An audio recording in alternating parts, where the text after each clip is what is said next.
99X. It's the Morning X. Barnes, Leslie, one of my faves from the television. Mr. Adam Carolla has something pretty cool coming up called Comedy Fantasy Camp, kind of spinning off of Rock and Roll Fantasy Camp, something he's doing with Jay Leno.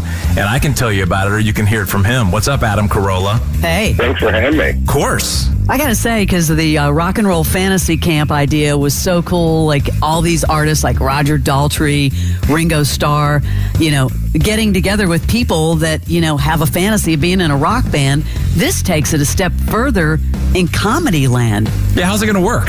Well, I know the guy who does the Rock and Roll Fantasy Camp, and I talked to him a bunch of times about it, and it just sounded so cool, and everyone had this great experience, and they've been doing it for 20 years, and it was really successful. And I just thought, well, what about Comedy Fantasy Camp? I mean, just take the exact same model and just apply it to comedians, but expand it to writers and people who want to get into sitcoms and show running and even behind the scenes stuff.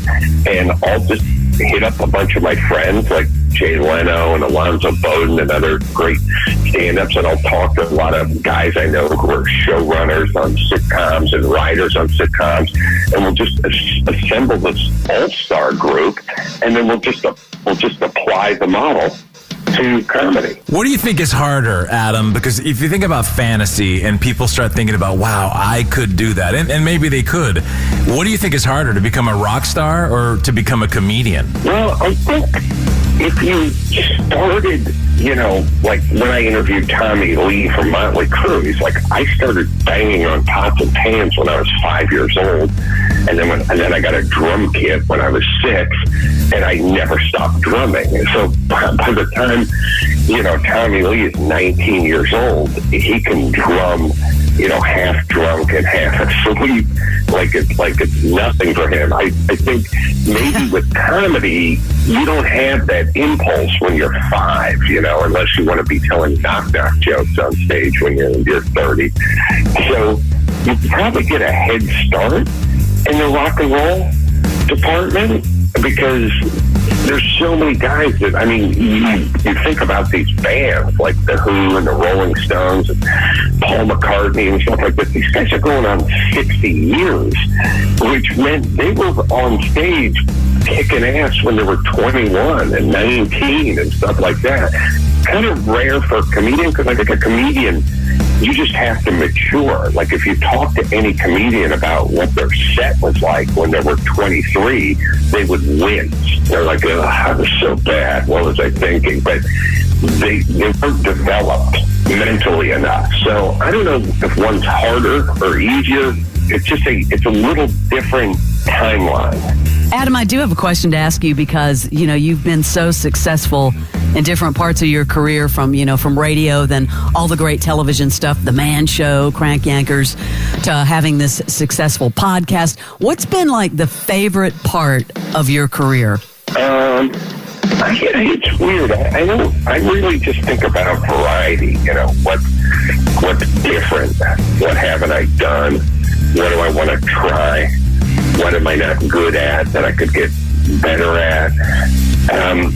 The times where I was doing stuff like The Man Show and Crank Yankers and Loveline and that kind of stuff, I was just doing it. I was right in the middle of it. I wasn't really like sitting back and appreciating it.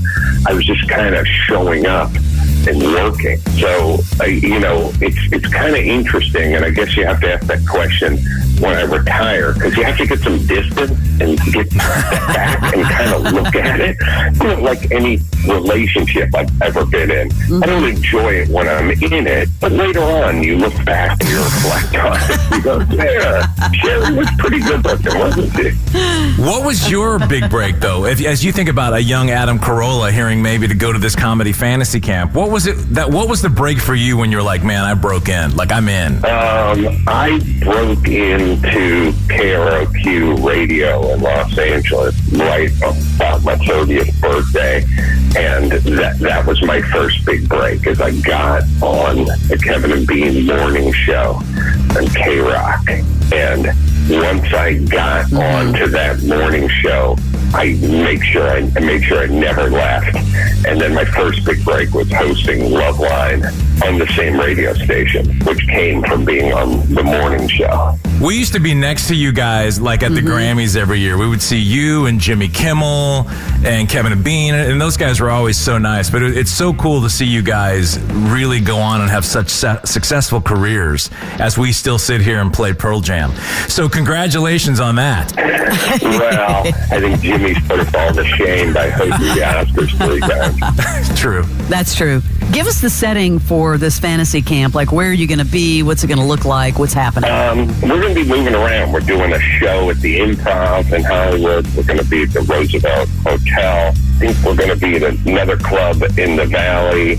It's October 12th through October 15th, by the way.